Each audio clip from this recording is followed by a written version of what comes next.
A smaller cut of cash, why your tax refund might be lower this year, and a second chance, the program helping former convicts get college degrees. You're watching The Rundown. I'm Agent Arambulo in for Robin Winston. Now, so far, tax refunds are much smaller this year compared to last year. The IRS says the average refund at this point is about $1,400. It was more than $1,900 last year. There are a number of reasons why that might be happening. Tax season started later this year, so the IRS has not processed as many refunds at this point. And many people who filed may have cashed in on a strong stock market, or if they got a raise, they may not have increased their tax withholdings. A majority of tax filers, about 75%, get a refund.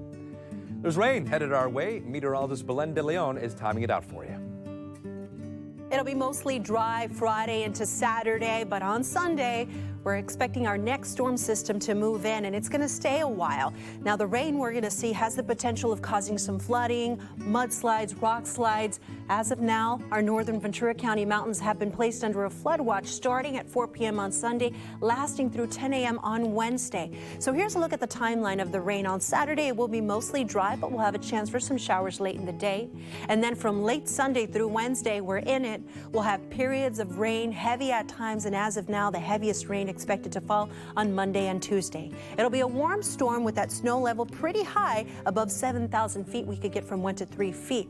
So here's a look at how much rain we're anticipating: from 2 to 4 inches for Ventura County, 2 to 3 for LA County, and for the IE and Orange County from 1 to 3 inches. Take care, stay safe, and follow us for more updates. 9 firefighters are recovering after they were injured in a massive explosion in Wilmington. The intense moment the explosion happened captured by a home surveillance camera.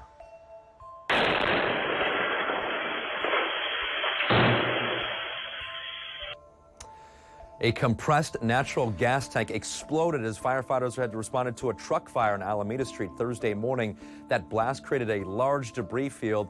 The investigation and cleanup is underway as 7 firefighters are recovering at home. 2, though, are still in the hospital. And we're learning more about what led up to the deadly shooting at the Kansas City Chiefs Super Bowl victory celebration.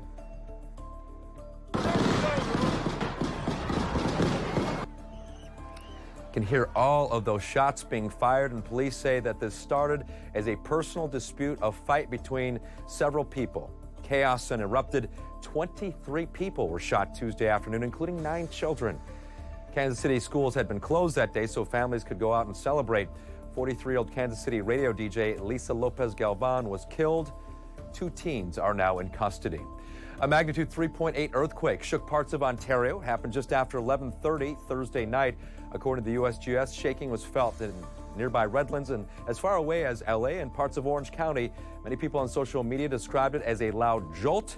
No reports, though, of damage. Now, this is the latest in a series of recent seismic events in Southern California. A week ago, Friday, a magnitude 4.6 earthquake shook Malibu and surrounding communities. Then on Monday, a cluster of quakes hit El Centro, the largest, a 4.8. Seismologists say these sort of seismic events are common. It's a good reminder to be prepared, and we have a section at NBCLA.com and our NBCLA app with tips and tools to be earthquake ready. The U.S. Department of Justice says drug smugglers have found a way to sneak fentanyl into Los Angeles from Mexico. They say criminals pack the dangerous drugs inside fire extinguishers. The discovery was made aboard 6 big rigs. The DOJ says the fire extinguishers were concealed by scrap metal and also filled with methamphetamine and heroin. 17 people have been charged. Former President Trump faces a criminal trial in New York next month. Also underway, a hearing in Atlanta over whether the Fulton County District Attorney should be removed from the Georgia election interference case because of her personal relationship with the special prosecutor on the case. NBC's Alice Barr has the latest from Washington. Former President Trump is headed to trial next month over his hush money allegations, the first of his criminal cases. A New York judge ruling jury selection can begin March 25th in the first ever criminal charges against a former U.S. president.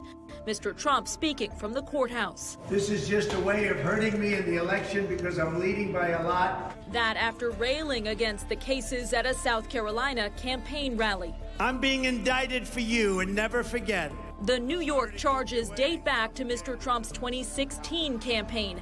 Accusations he denies that he doctored his company's books to cover up evidence of an alleged affair with an adult film actress right before the election. The subpoena. At the same time, high drama in an Atlanta courtroom as the district attorney who charged former President Trump with trying to overturn Georgia's 2020 election results took the stand in her own defense.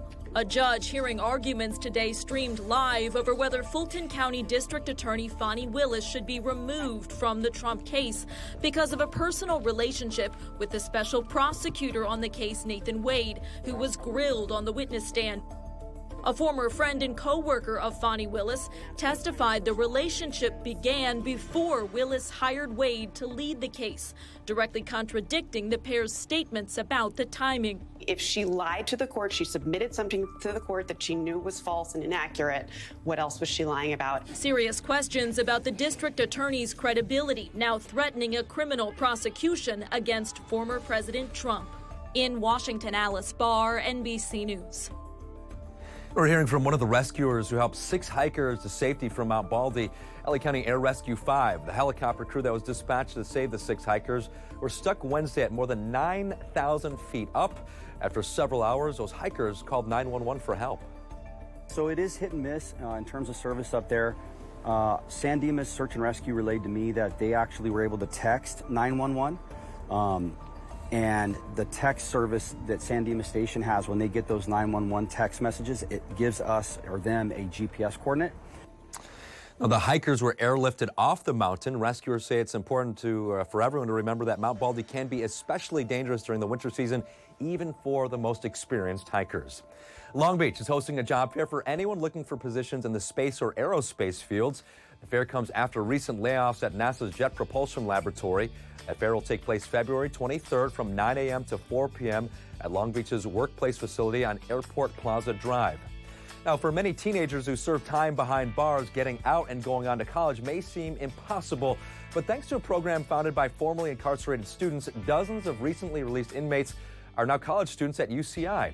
NBC4's Hetty Chang has one young man's story. Ciao, sweetie. Sean Khalifa is one of the few students you'll see on UCI's campus, carrying a backpack and comforting a baby. So this is our little baby, our 4-month-old Naima. But that is just part of the 35-year-old story. I'm trying to process the words when the juvenile hall staff said, "You're in here for first-degree murder, you're not going home." Khalifa grew up in state prison. He was 15 years old when he was convicted of first-degree murder for a botched burglary that turned deadly. When we flee, I turn to my friend, I'm like, man, what? Do you think he's going to get up and call the police on us? And he was like, no, Sean, he's dead. At that moment, Khalifa says he thought he would live and die behind bars. But the years he spent incarcerated, he says, gave him a lot of time to think of the person he wanted to be when he got out after serving 16 years. Just coming home didn't seem tangible, so you wanted to make the best of your life in there. And I think that's what drove me to look towards programs. Khalifa turned to programs like the Underground Scholars Program, which gave him a path to higher education. If these programs didn't exist, you don't have something that's going to remove the barrier that's going to lead to recidivism. He is one of 44 students at UCI, all formerly incarcerated, all now pursuing their college degrees. How you doing, bro? How's it going? Pretty good. Good to see you. Ryan Flacco Rising helped create the program at another UC. And he told me, like, Flacco, you can go to college. He's now pursuing his PhD in criminal justice at UCI. 95% of the people who are incarcerated are going to come home and be our neighbors. And so we got to have pathways for them to become successful neighbors and to become successful, productive community members. I think where I would be without the Underground Scholars, I would have initially been homeless in Riverside. Where I would have been from there, I have no idea. Khalifa now has 2 daughters with his wife, Maria. He's finishing his sociology degree and is on track to graduate from UCI in June. This is a life, he says, his 15-year-old self could never imagine. So imagine now living that fantasy. You don't want to let it go. Well, it took a while, but tickets for weekend 1 of Coachella are finally sold out. The popular event typically sells out the same day the lineup is released, but This year, it took about a month longer to get tickets sold. Now, it's not clear if it's inflation, interest in the music festivals, or last year's mishaps are to blame for all this, but there are still tickets available for weekend 2 if you're looking to head out there. A range in price from $500 to about $1,200 this year. One of Coachella's headliners is admitting she's going to have to do some homework before the festival kicks off. Gwen Stefani confessed that she doesn't remember the words to many of No Doubt's older hits. The band last performed together back in 2015, and they have yet to start rehearsals for Coachella. The festival starts Friday, April 12th. The Pacific Air Show promises to take things to new heights this year. 2 pilots made history Thursday in Huntington Beach, landing a pair of planes on the sand to announce the 2024 show. They're not stopping there. During the air show itself, an actual oceanfront runway will be constructed on the beach. Organizers say this will bring the action closer to fans than ever before. The U.S. Air Force Thunderbirds and the fan-favorite F-22 Raptor will also be back this year. The 2024 Pacific Air Show happens October 4th through the 6th. Early bird general admission tickets are now on sale for $25. Well, in a couple of weeks, Big Bear's Jackie and Shadow could be welcoming their newest babies. We are officially on Pip Watch ahead of those eaglets hatching. Warmer temperatures have prompted the parents to add to the nest after the snow melt, but it's not always easy parenting for this couple.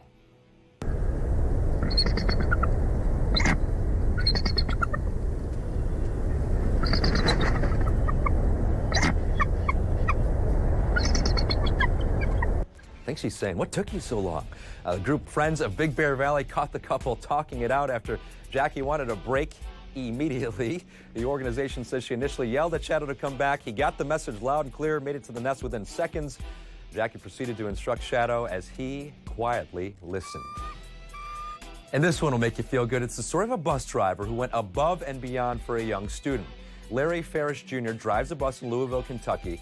Mr. Larry, that's what the kids call him, noticed that a first grader was having a really rough day. So Mr. Larry asked the little guy about it and found out that he was upset because he didn't have pajamas for pajama day.